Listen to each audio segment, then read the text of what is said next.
New Malda town স্টেশনে এখানে এসেছি, যে কারণে ইলেকশনের এই যে দেখতে পাচ্ছেন সামনে ইলেকশন আছে বেঙ্গলে, ওয়েস্ট বেঙ্গলে 23 তারিখে, যার কারণে আজকে একটা ফুল ট্রেন বিএসএফ আর্মি আছে, সেন্ট্রাল ফোর্স।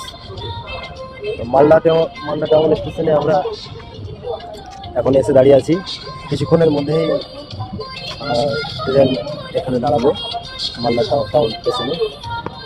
গাড়িগুলো আপনাদের সামনে তুলে ধরছি, দেখুন কতগুলো গাড়ি এসছে।